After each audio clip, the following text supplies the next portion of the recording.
Greetings everyone, welcome to this lesson of preposition and collocation, and in this we are going to see the use of in.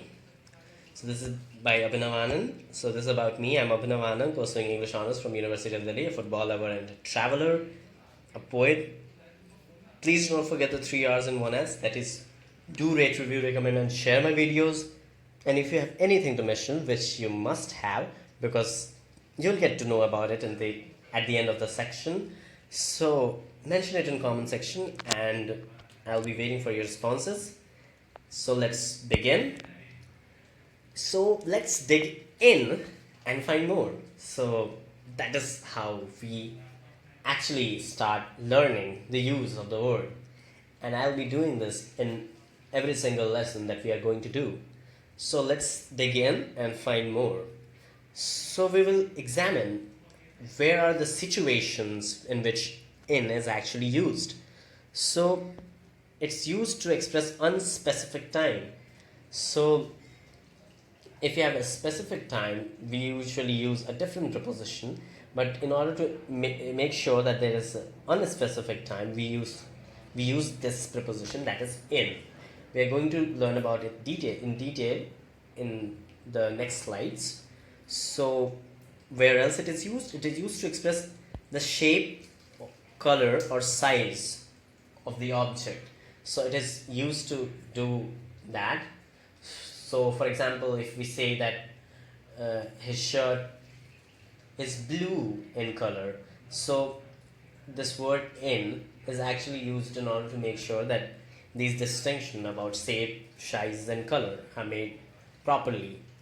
So in order to express belief or opinion, we usually say that I believe in cricket, I believe in football, believe in me, believe in yourself. So all of these things we use in. Location or place, so this is quite obvious that he lives there, he lives in a villa. So this association with the location or place is where in is used. So let's move on. So let's have this example of unspecific time. So we can say it's also related somehow to habit, so or something that usually occurs. So she always reads newspaper in the morning. So this word in is actually establishing a connection between she reading newspaper and morning. So when she reads newspaper in the morning. So we use in these kind of situation where we are going to express certain habitual things. So we can say that I go to temple in the morning. So that is a kind of habit which I have developed. So in any such situations where we have to show habit, so we are going to use in for that. The next example, in the summer we have a rainy season for 3 weeks. So this is obviously a kind of universal truth. And so the sun shines in the east. So the sun rises from in the east. So this kind of universal truth, if we are going to express, we are going to use in for that. The next example, the new semester will start in March. So usually this happens that the new semester starts in March. So this connection between new semester and March is shown by this preposition in. So let's move on for the different examples of location or place. So let's see how in case of location or place in is used. She looked me directly in the eyes. So again, this use of in. So whenever we have to establish a relation between location and place, where she looked directly in the eyes. So this location where she looked is going to be connected with this word in. I am currently staying in a hotel. In a hotel. So hotel and stay is connected with this preposition in. So again, signifying location or place. My hometown is Los Angeles, which is in California. So this also is example where we use in. Moving on, examples of shape, size or color. So when we talk about shape, size or color, we use in. first example obviously talks about color. The painting is mostly in blue. So this painting being in blue, so whenever we are going to talk about some color, or we are going to describe color, we are usually going to use in for that. There is general notion, just to clarify, there is general notion that this painting is of this color, this painting is from this color, this painting is made out of this color. So all of these are some of these can be accepted, but the best thing to do is to use in order to describe color. The second example, the student stood in a circle. So describing the shape, so how the student stood. They stood in a circle. So instead of using this long sentence, the student stood by forming a circle or in the shape of the circle, we can directly use the student stood in a circle, and it is clear enough, and it establishes the fact that the students were assembling by forming a circle.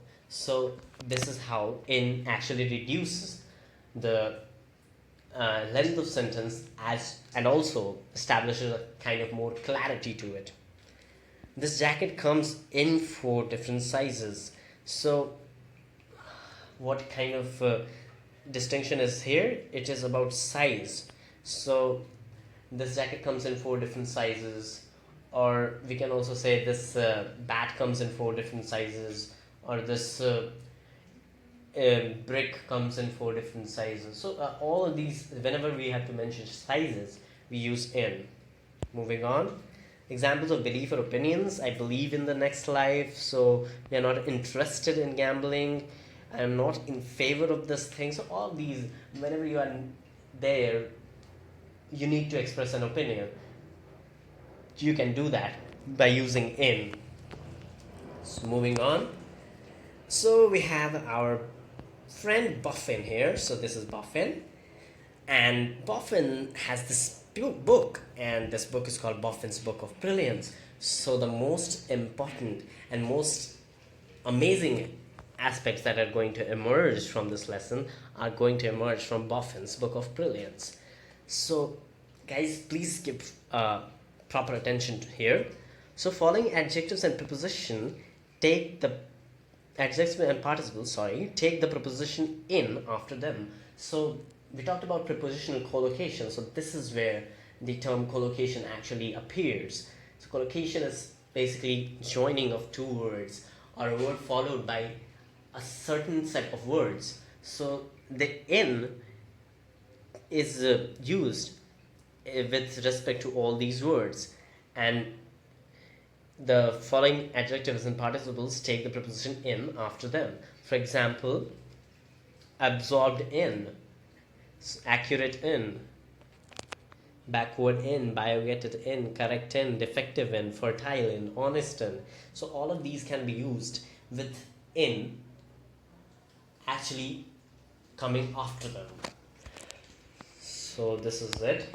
And this section is called Song of Preposition, and this is actually my composition. Can sound weird and absurd, but I have made all efforts to make it meaningful and to convey meanings through these songs, and meanwhile also showing you how to use the preposition that we have just discussed.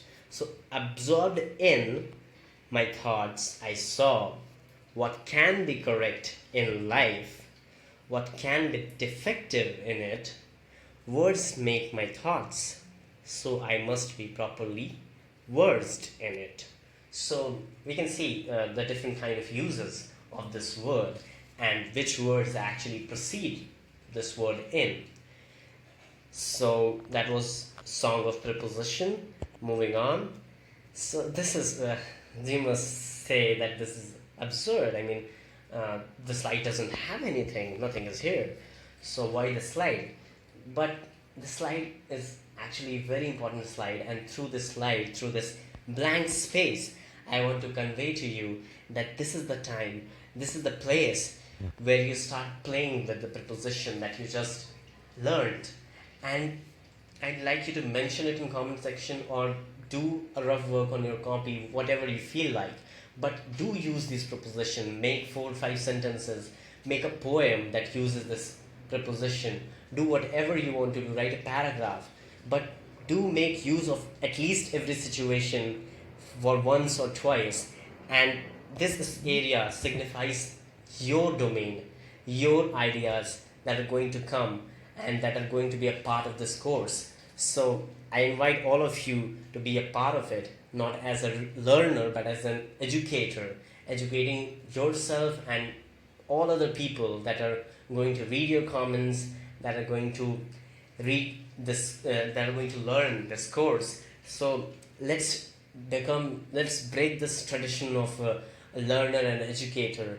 We all are learners here, and I want you to begin this breaking this convention of educator and learner by making me learn, making me more aware about the uses of this. And this is your playground, so let the play begin. And I'd like you to write it in comment section or practice it on your own and give your feedback. Thank you so much, and I hope to see your responses. Bye bye.